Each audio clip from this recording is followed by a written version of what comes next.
Obrolan demi obrolan pun berganti hingga obrolan kami tiba-tiba berubah menjadi obrolan tentang kejadian-kejadian mistis yang ada di sekitar. Ya, memang obrolan tentang hal-hal gaib tidak bisa lepas dari keluarga kami. Suka atau tidak, namun memang seperti itulah adanya. Ada saja hal gaib yang kita obrolkan tentang kakak iparku yang pernah akan ditumbalkan sehingga dia sakit selama 40 hari. Dengan teror yang mengerikan di dalamnya sewaktu menjadi buruh tani di salah satu keluarga besar yang ingin menumbalkannya. Tentang misteri dungkek orang yang bunuh diri yang pernah membuat satu Ciwidey geger pada saat itu. Lalu tetangga satu kampung yang pernah pesugihan sehingga setiap malam terdengar suara kuda masuk ke dalam gang. Bahkan sepupu-sepupuku yang sudah menonton film di ambang kematian Mas Zero Point tak luput dari obrolan tersebut dan bertanya tentang kandang bubrah kepadaku dan menanyakan tentang kebenarannya pada saat itu. Hingga bapak yang ikut obrolan di hari Minggu itu berkata bahwa ada cerita yang mungkin belum pernah aku dengar. Dan mungkin saja bisa aku ceritakan di sini, yaitu tentang temannya yang mengalami suatu kejadian yang benar-benar di luar nalar.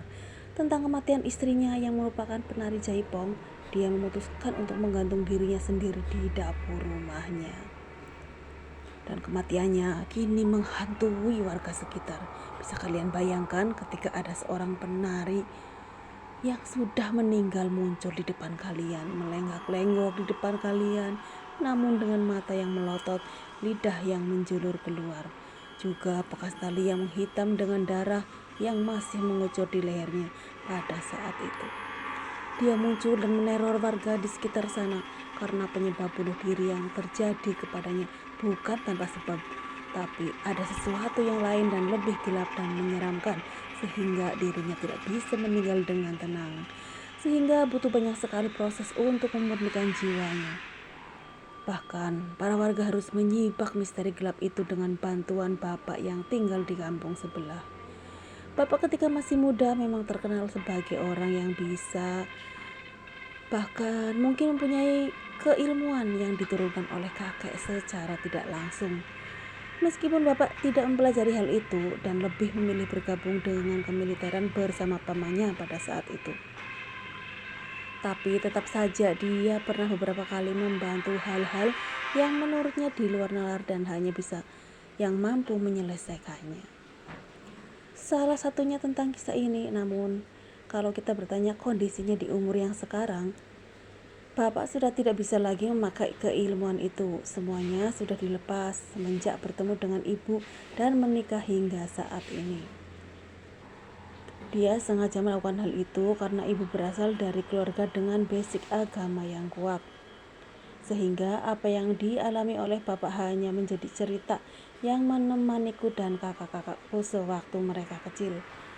Dan ini yang akan kuceritakan. Aku akan memakai sudut pandang bapak di sini, sudut pandang bapak sewaktu muda. Umur bapak sekarang sudah lebih dari setengah abad, jadi mungkin kalian bisa menghitung umur bapak yang masih muda pada saat ini. Sehingga kata aku yang ada di cerita merupakan bapak yang mengalami kejadian tersebut semasa hidupnya. Aku juga akan menyamarkan semuanya. Dan apabila ada yang tahu tentang kejadian ini, mungkin cerita dari bapak atau kakeknya, saya harap jangan membocorkan tentang identitas aslinya. Di suatu hari di Bandung Selatan, kabar tentang bapak yang meninggal kini sampai kepadaku. Aku yang sedang bekerja di salah satu instansi pemerintah pada saat itu menerima sebuah surat tentang kabar duka itu. Di hari ini, aku memutuskan untuk pulang terlebih dahulu.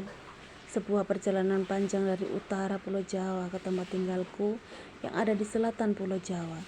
Kini aku berada di terminal terakhir yang melayani perjalanan ke arah pegunungan selatan Pulau Jawa. Sehingga ketika pagi hari, terminal tersebut sangat sibuk dengan lalu lalang manusia yang datang dan pergi dari terminal tersebut. Aku menyendiri di sebuah mobil bercorak merah dengan beberapa tulisan yang sengaja dibuat oleh sang supir agar mobilnya terlihat bagus. Mobil elit tersebut tampak penuh dengan beberapa barang-barang besar yang diangkut di atas mobil itu, Dus-dus besar yang berisi kasur, bahan makanan, baju-baju, hingga keperluan dapur, semuanya diangkut ke atas mobil. Maklum saja sulitnya akses dan pejalan yang melewati beberapa hutan dan lembah membuat banyak masyarakat yang tinggal di pegunungan pada saat itu seringkali menyetok bahan baku yang akan mereka jual kembali atau mereka pakai dalam jangka waktu panjang. Karena ongkos dan waktu yang dibutuhkan untuk membeli barang-barang tersebut tidaklah sedikit, sehingga mereka membelinya dalam jumlah banyak di pasar terdekat di terminal ini. Aku hanya melihat keramaian itu sambil mengambil satu batang rokok, menyalakannya dan menghisapnya beberapa kali. Asap putih pun mengepul keluar sehingga berkumpul di atas kepalaku pada saat itu.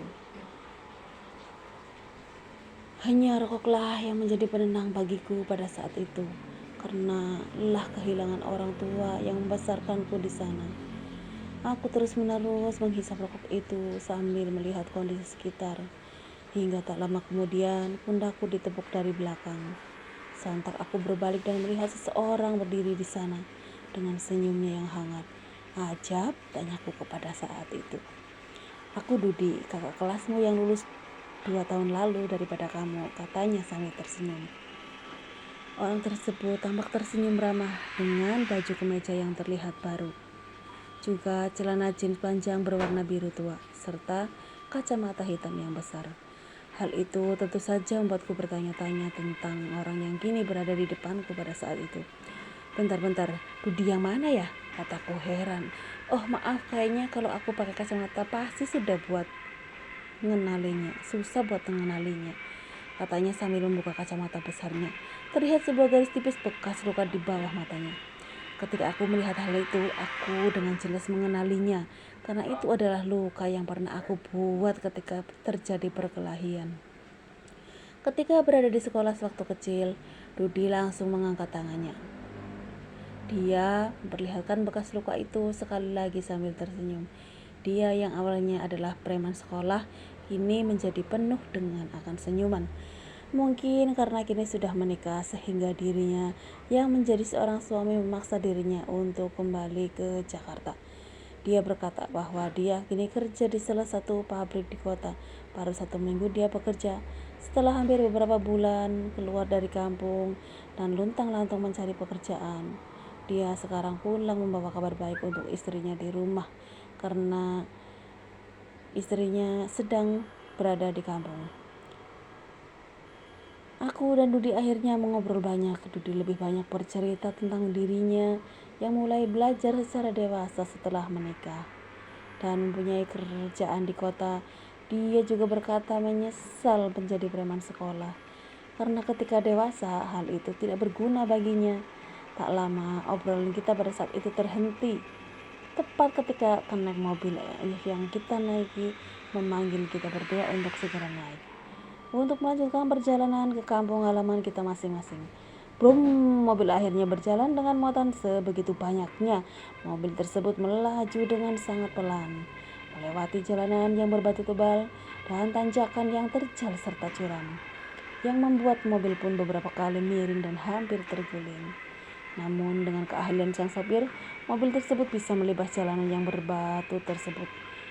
Meski beberapa kali harus terhenti karena setiap akibat lumpur yang memenuhi jalanan membuat beberapa kali kenek dan penumpang harus turun dan mendorong mobil tersebut agar bisa keluar dari kubangan lumpur jalan yang menahan laju sang mobil itu. Sebuah perjalanan yang melelahkan, tidak ada aspal mulus layaknya di kota-kota besar. Yang ada hanya bebatuan yang besar yang menutupi jalan, yang seringkali menjadi hambatan yang harus dilalui agar kita sampai ke kampung yang menjadi tempat tinggal bapak dan kampung sekitarnya. Apalagi beberapa kali mobil tersebut melewati jalanan yang curam, jalanan yang menanjak dan berkelok-kelok dari atas gunung hingga ke bawah, melewati hamparan kebun teh yang luas dan beberapa hutan hujan yang masih dipenuhi oleh hewan-hewan liar. Butuh waktu 3 jam, akhirnya mobil yang mereka tumpangi bisa sampai ke perbatasan Kabupaten Bandung dan Cianjur. Perbatasan yang dibatasi oleh hutan lebat yang dipercaya oleh beberapa masyarakat sebagai tempat pembuangan mayat para pemberontak pada saat itu. Tentu saja akibat rumor tersebut membuat suasana hutan itu tersebut sangatlah berbeda dengan hutan-hutan yang mereka lewati sebelumnya. Hutan yang menutupi jalanan hingga ke atas sehingga hanya sedikit sinar matahari yang masuk ke dalam hutan. Apalagi banyaknya monyet-monyet yang sering kali melompat dan mengambil makanan yang berada di atas mobil tersebut. Sehingga sang kenek dengan sigap melihat ke segala arah karena takut ada monyet yang melompat ke atas mobil mereka dan mengambil beberapa bahan makanan yang dibeli dari kota. Total waktu selama lebih dari 5 jam di perjalanan akhirnya berlalu. Matahari yang awalnya muncul di ufuk timur pun kini sudah meninggi, dan mobil yang berjalan secara perlahan tersebut kini berhenti tepat di persimpangan jalan. Sebuah jalanan kecil dengan pelang kampung tempat bapak tinggal yang sama rusaknya dengan jalan provinsi yang sedang mereka tumpangi. Mang, belokan ke depan berhenti, kataku sambil mengangkat tangan. Supir pun mengangguk dan akhirnya menghentikan laju mobilnya tepat di pertigaan jalan yang menuju kampung tempatku tinggal pada saat itu. Dudi tampaknya masih berada di dalam mobil. Dia tersenyum dan memperlihatkan wajahnya melalui jendela mobil sambil berkata, "Ja, nanti ngobrol-ngobrol lagi ya," katanya sambil tersenyum. Aku pun mengangguk sebelum akhirnya mobil tersebut kembali melanjutkan perjalanannya ke pantai selatan yang menjadi titik akhir mobil tersebut. Aku pun kembali melangkahkan kakiku untuk pulang, menyusuri jalanan sepanjang untuk sampai ke kampungku pada saat itu yang letaknya tepat di bawah gunung tua yang terkenal angker. Mobil yang ditumpangi terus-menerus melaju hingga akhirnya sang kenek yang ada di atas berteriak dengan kencang, mencoba memberitahu kepada para penumpang yang akan turun di kampung yang ada di depannya. Luwi damar habis, kata kenek tersebut. Dia mengetahui bahwa mobilnya sudah hampir sampai ke tempat tinggalnya, langsung bersiap-siap bersamaan dengan penumpang lainnya yang rupanya ikut turun bersama Dudi pada waktu itu. Sangat wajar banyak penumpang turun di Luwi Damar karena Luwi Damar juga sering dipakai transit oleh beberapa warga. Sebelum akhirnya mereka naik ojek dan kendaraan lain untuk masuk ke dalam kampung mereka. Ada satu terminal kecil yang menjadi tempat beristirahat sementara bagi mobil tersebut sebelum melanjutkan perjalanannya. Dan hal itu dipakai oleh beberapa penumpang untuk naik turun di terminal tersebut. Dudi akhirnya turun dan berjalan kaki melewati belakang terminal tersebut melalui gang kecil yang nantinya tembus ke dalam rumahnya. Wajahnya terlihat sangat senang karena setelah beberapa bulan pencariannya akhirnya dia terima kerja di kota dan tidak akan membiarkan sang istri bekerja lagi untuknya. Rumah Dudi terletak paling ujung melewati beberapa kebun dan hutan kecil dengan jalanan setapak yang masih berupa tanah dan bebatuan yang disusun sedemikian rupa agar tidak licin. Sebuah rumah kecil dan bekas kebun pemberian kedua orang tuanya yang dibuat oleh Dudi meskipun sangat jauh dan terpencil, namun Dudi dan istrinya tidak merasa kesepian karena mendapatkan rumah sendiri pun sudah mereka syukuri. Sedangkan rumah kedua orang tuanya tepat berada di belakang terminal tempat ia turun, sehingga dia sengaja melewati jalanan tersebut agar dia bisa mengunjungi orang tuanya untuk memberitahukan bahwa dia sudah mendapat pekerjaan. "Bu, Pak, Dudi pulang," katanya dengan nada yang senang. Ibunya yang sedang masak di dapur langsung menghampiri Dudi dan membukakan pintu untuk anaknya. Dudi, bagaimana, sehat anakku?" katanya ibunya sambil memeluk Dudi. "Sehat Bu, aku juga sekarang sudah bekerja, baru 1 minggu bekerja di pabrik di kota. Makanya sekarang aku pulang untuk memberitahu ibu, bapak sama Ice," kata Dudi tersenyum bahagia di depan ibunya sendiri. Namun raut wajah ibunya tiba-tiba berubah ketika dia membicarakan istrinya. Seperti tidak ada raut bahagia lagi, wajahnya tiba-tiba cemberut secara tiba-tiba begitu saja. Dudi yang tahu bahwa ibunya masih belum menerima istrinya setelah hampir 2 tahun menikah selepas lulus sekolah, sehingga dia sudah terbiasa dengan perubahan sikap ibunya. Dia hanya bisa menghela nafas panjang. Apalagi istrinya mencari nafkah sebagai penari jaipong yang pentas dari kampung ke kampung, sehingga bagi ibunya itu adalah profesi yang salah di matanya karena banyak mengundang para laki-laki gatal yang sering mendekatinya. Ibu gak usah khawatir, Ica nanti gak akan aku suruh untuk nari lagi, kan aku sudah kerja. Sekarang ibu jangan cemberut lagi ya ketika aku ngobrolin Ica, katanya sambil tersenyum. Ya sudah bu, aku pulang dulu atuh ya, mau kasih kabar dulu sama Ica bu. Nanti aku balik lagi bareng Ica buat makan malam di rumah ibu sama bapak, kata Dudi yang pamit kembali untuk lanjut melangkahkan kakinya ke arah rumah. Ibunya yang masih cemberut hanya membiarkan anaknya pulang tanpa sepatah kata pun. Dia akhirnya melangkahkan kakinya melewati jalanan setapak melalui kebun dan hutan kecil yang harus dia lewati. Ce, pulang ce. Dudi kini berteriak-teriak di depan sebuah rumah kecil yang tampak asri dengan dinding bilik dan atap genteng serta beberapa tanaman hias yang ada di depan rumahnya. Sebuah rumah kecil dari hasil bayaran hari jaipong istrinya yang ia kumpulkan selama setahun yang lalu. Kok sepi ya? Apakah ada pentas tadi malam? Jadi masih tertidur. Dia mendekati pintu depan dan terlihat pintu itu terkunci dari dalam. Beberapa kali dia memanggil istrinya namun tidak ada jawaban. Akhirnya dia berjalan ke belakang mencoba masuk lewat pintu belakang yang mungkin saja bisa dia buka dari luar. Terkunci juga, belum pulang gitu dari pentas. Udah biasanya juga jam segini mas sudah di rumah, masa gak nyaut, kata Dudi dengan nada yang heran. Dia menatap ke atas melihat celah-celah pintu yang tidak tertutup rapat. Mungkin dengan memasukkan tangannya ke celah itu dia bisa melepaskan kunci yang menutup pintunya dari dalam. Dudi pun akhirnya mengambil kursi kecil yang ada di depan rumah.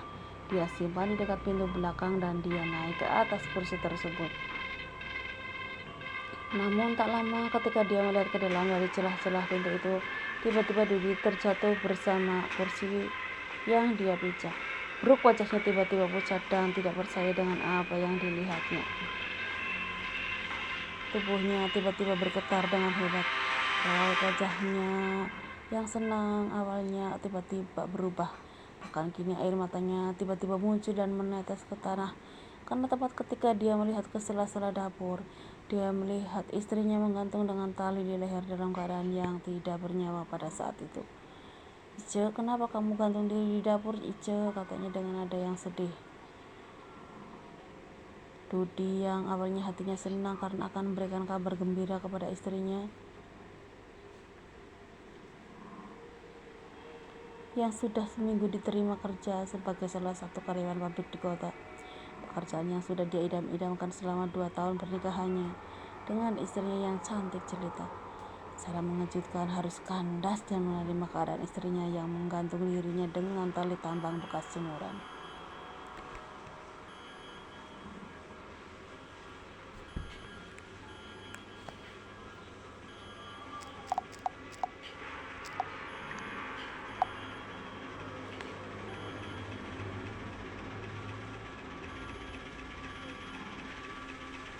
Tidak disangka seorang istri yang dia cintai, yang tidak pernah sekalipun marah atau mengeluh. Meskipun dirinya tidak mendapatkan pekerjaan, kini terlihat tubuhnya menggantung di dapur dengan keadaan yang tidak bernyawa lagi. Matanya melotot dengan lidah yang menjulur ke arahnya dengan baju penari jaipong yang selalu dia kenakan. Ketika pentas dari panggung ke panggung, entah sudah berapa lama Ica menggantung seperti ini. Rumahnya yang berada di ujung kampung dan berbatasan langsung dengan perkebunan warga membuatnya terisolasi dan tidak disadari bahwa ada seseorang yang telah meninggal gantung diri di rumah itu oleh para petani yang melintas. Apalagi rumah itu setelah ditinggalkan oleh Dudi selama beberapa bulan lamanya, ketika dirinya mencari kerja sering terlihat sepi. Ice yang selalu menari jaipong pada malam hari seringkali tertidur pulas ketika pulang ke rumah di pagi harinya, dan membuat para warga yang melintas pun hanya melihat rumah yang tertutup rapat tanpa ada kehidupan. Ice, kenapa kamu ngelakuin hal itu, Ice? Apakah kamu malu punya suami yang tidak bekerja selama 2 tahun? sehingga kamu melakukan hal ini. Tubuh Dodi bergetar hebat. Dia terduduk di depan pintu dapur. Kursi yang dia ambil dari depan rumahnya dibiarkan tergeletak begitu saja. Dia seakan tidak percaya atas apa yang dilakukan oleh istrinya pada saat itu. Matanya terlihat berkaca-kaca. Raut wajahnya yang pucat sangat terlihat dengan jelas. Kini hanya bisa menatap pintu dapur yang masih tertutup rapat dari dalam. Tubuhnya terasa kaku dan tidak bisa bergerak atas apa yang dilihat sekarang. Hatinya kini diliputi oleh kesedihan yang tiba-tiba muncul dan membuatnya bersedih atas apa yang menimpanya. Kabar tentang kematian Ice yang menggantung di dapur rumahnya sendiri akhirnya diketahui oleh warga. Dengan tubuhnya yang begitu getar hebat, Dudi berlari ke rumah orang tuanya dan melaporkan atas apa yang terjadi di sana. Sehingga orang tua Dudi juga para warga berbondong-bondong mendatangi rumah Dudi yang letaknya berada di ujung kampung pada saat itu. Didobrak aja pintunya, Pak Mansur, soalnya pintunya terkunci dari dalam. Pak RW juga Caca yang merupakan anak dari RW di kampung itu. Hingga Pak Mansur yang merupakan bapak Dudi terlihat sedang berusaha membuka pintu dapur yang tertutup dengan segala cara. Terlihat pula banyak warga yang berkumpul untuk melihat apa yang terjadi di rumah Dudi pada saat itu. Mereka menonton dari kejauhan karena penasaran atas apa yang Ice lakukan untuk mengakhiri hidupnya. Para warga kampung Lewi Damar kini bahu-membahu mendobrak pintu rumah Dudi dan istrinya. Dan hal itu menjadi tontonan para warga lain, terutama ibu-ibu yang sering kali melintas depan rumahnya. Ketika ingin berkebun atau ke sawah yang ada di dekat rumah Dudi, wajar aja Ice seperti ini. Suaminya menganggur, dia mencari uang dengan nari jaipong tiap malam. Pasti stres, mau diceraikan gak bisa, jadi dia bunuh diri. Nyai padahal mahnya si Ice tegeli sok. Namun maneh nang liwat sore-sore di gang. Pasti suami kita manengok ke si Ice, mana dia baik, ramah, senyum kepada warga. Jadi merasa kasihan melihatnya juga, meskipun mereka berbisik satu dengan yang lain di sela-sela kebun yang mengelilingi rumahnya. Namun hal itu terdengar jelas oleh Dudi yang kini masih berusaha membantu membukakan pintu. Dudi tidak peduli dengan perkataan orang-orang sekitar karena dari awal dia menikah pun banyak sekali orang yang menentangnya, jangankan orang lain. Ibunya sendiri menentang pernikahan mereka berdua. Sehingga tidak semua tahu pernikahan Ice dan Dudi hanya warga kampung Lewi Damar. Dan beberapa orang di luar kampung yang tahu akan pernikahan mereka. Pernikahan yang sederhana atas tantangan dari orang tuanya yang tidak terima anaknya menikah dengan anak yang keluarganya penari jaipong dan pergelaran yang sering kali membiarkan tubuhnya dilihat banyak orang. Ketika dia pentas di atas panggung, untungnya mertuanya yang tidak lain adalah ibu dan bapak dari Ice yang pada saat itu belum meninggal. Sangat baik kepada Dudi. Ibu dan bapak dari Ice yang mempercayakan anaknya untuk hidup bersamanya. Ternyata hal itu menjadi bumerang bagi dirinya. Dia merasa malu karena setahun lebih dia menumpang hidup di rumah mertuanya tanpa pekerjaan yang pasti. Sehingga dia akhirnya memutuskan untuk mencari pekerjaan di kota. Dan ketika dia sudah mendapatkan pekerjaan itu, dia mendapati istrinya sudah tidak bernyawa lagi. Akhirnya sudah kebuka. Coba pintunya diangkat pelan-pelan, kata Pak Mansur. Dudi serta Caca dan para warga lainnya kini terlihat mengangkat pintu, yang esoknya sudah dibongkar dengan paksa oleh mereka. Ketika pintunya diangkat, bau busuk tiba-tiba berhembus keluar, membuat semua orang yang berada di dekatnya tiba-tiba menutup hidungnya dengan baju dan mundur beberapa langkah bersamaan dengan terlihatnya sosok tubuhnya masih terlihat menggantung dengan kursi plastik yang terlihat tergeletak di bawahnya. Rambutnya yang terurai panjang kini menutupi setengah wajahnya yang tidak bernyawa, bersamaan dengan tali panjang yang mengikat lehernya dengan sangat erat pada saat itu. Kok aneh, ketika pintunya tertutup nggak terasa bau apa-apa, padahal di atas pintu ada celah yang bisa kita lihat ke dalam.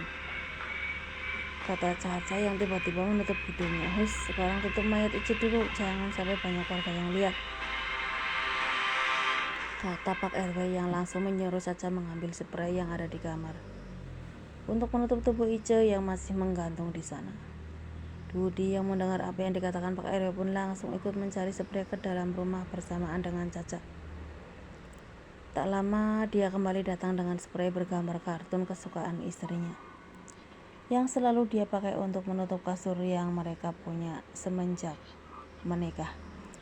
Bantuin si Dudi tutup mayat Ice lalu turunkan ke bawah, kata Pak RW yang memberikan instruksi kepada warga dan anaknya Caca yang ikut membantunya. Dudi dengan sigap menutupi istrinya dengan spray untuk sementara, sebelum nantinya diganti dengan kain kahwan yang sedang dibeli oleh seorang warga atas suruhan Pak RW pada saat itu.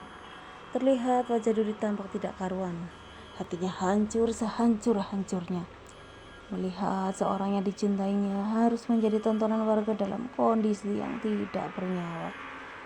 Dudi akhirnya menutup tubuh istrinya secara perlahan dengan spray yang dia bawa. Sebelum akhirnya dia menurunkan tubuh istrinya dari tali yang mengikat lehernya yang membuatnya tergantung di dapurnya. Namun ketika dia memegang tangan istrinya yang sudah dingin dan kaku, terlihat sebuah kertas kecil yang dia pegang selama dia melakukan hal yang mengakhiri nyawanya. Sebuah catatan kecil tentang permintaan maafnya kepada suaminya yang dia cintai, karena ada kesalahan yang membuatnya harus melakukan hal seperti ini. Aduh Di, maafin Ice ya, Ice melakukan hal yang salah dan Ice yakin hal itu akan membuat Aduh Di marah. Ice mohon maaf ya, Ice melakukan ini tanpa sebab, tapi karena Ice tidak mau Aduh Di kecewa atas apa yang dilakukan Ice, sehingga Ice menganggap hal ini adalah jalan keluar yang tepat. Dan aku mohon Aduh Di bisa menerima Ice dan mengumpulkan Ice dengan pemakaman yang layak. Kabar tentang seorang yang telah mengakhiri hidupnya dengan cara gantung diri pun akhirnya tersebar luas. Mereka mendapatkan info itu dari mulut ke mulut sehingga kabar tersebut sampai ke beberapa kampung yang berada di sekitar kampung Lewi Damar. Ice, salah satu penari jaipong terkenal yang seringkali pentas dari panggung ke panggung, pun dikabarkan meninggal dengan cara yang menggenaskan. Kabar itu tersebar dengan rumor-rumor buruk yang menyertainya. Ada yang berkata bahwa dia tidak kuat karena suaminya menganggur dan akhirnya mengakhiri hidupnya. Ada yang bilang bahwa dirinya stres karena suaminya tidak pulang-pulang dan butuh pelayan. Bahkan ada yang berkata bahwa ada pertengkaran hebat antara mereka berdua sehingga sang suami minggat dari rumahnya beberapa bulan. Dan akhirnya sang istri mengakhiri hidupnya. Rumor-rumor yang buruk atas Dudi dan istrinya yang meninggal terus menyebar dengan sangat tepat.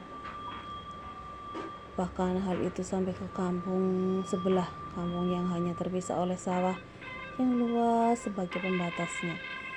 Sang gelap akhirnya tiba setelah menurunkan matahari secara perlahan mengeluarkan sinarnya di cakrawala. Akhirnya bulan dan bintang kini mengambil lagi tahtanya di atas langit, menjadi penguasa malam, sebelum akhirnya tahta tersebut akan direbut kembali oleh cahaya terang yang akan muncul secara perlahan dari hari sudah berganti. Kampung Lewi Damar kini tampak sepi, tidak ada tanda-tanda orang yang lalu lalang.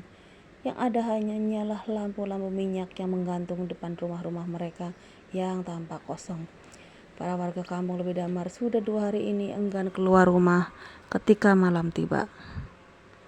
Terlebih ketika kabar meninggalnya Ice akibat bunuh diri itu, mereka masih percaya bahwa jiwa yang meninggal ketika bunuh diri masih bergentayangan di sekitar mereka, berkeliling pada setiap rumah untuk menuntaskan hal-hal yang belum sempat dituntaskan semasa hidup. Sehingga para warga lebih memilih menutup pintu mereka rapat-rapat dan tidur di ruang tengah secara bersama-sama,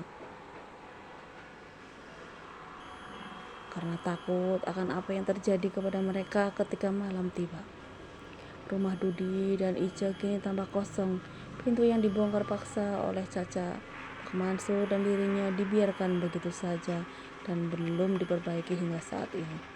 Sedangkan mayat dari Ice sudah dimakamkan dengan cara yang normal dan dihadiri oleh semua warga sekitar. Proses pemakaman Ice pun tampak tidak mudah. Beberapa kejanggalan demi kejanggalan terjadi selama proses pemakaman itu berlangsung. Dengan susah payah, para warga memakamkan Ice, meskipun membutuhkan waktu yang tidak sebentar. Dimulai bau busuk yang menyengat ketika mayat Ice diangkat. Lalu banyak sekali belatung-belatung yang entah mengapa bisa hidup di dalam tubuhnya. Ketika sedang dimandikan juga beberapa orang datang, seperti halnya melihat mayat Ice bergerak secara perlahan. Ketika tubuhnya sudah dikafani oleh keluarga, bahkan penggalian tanah pemakaman yang seharusnya berada di pemakaman umum beberapa kali mesti dipindah karena banyak sekali batu yang digali. Hingga Ice baru bisa dimakamkan ketika mereka menggali pemakamannya tepat di belakang rumah mereka. Seperti ada yang menghalangi mereka untuk memakamkan Ice di luar dari rumahnya sendiri. Kini Dudi terlihat murung di dalam rumah orang tuanya. Tubuhnya terasa panas dan tidak berdaya di atas kursi ruang tengah. Pikirannya masih terlihat melayang kemana-mana. Dia masih membayangkan wajah istrinya yang melotot sambil menjulurkan lidahnya. Sambil menggantung di atas dapur rumahnya, rasa semangat yang dia rasakan ketika dia datang kini berakhir dengan kesedihan. Dia bahkan tidak mau kembali lagi ke kota, melanjutkan pekerjaannya yang baru saja dia dapatkan seminggu. Hatinya tampak hancur. Istri yang dia cintai sepenuh hatinya kini meninggal dalam keadaan yang mengenaskan. Dia terus-menerus teringat permintaan maaf kepada dirinya dalam catatan kecil yang Ice pegang saat meregang nyawa. Bersambung.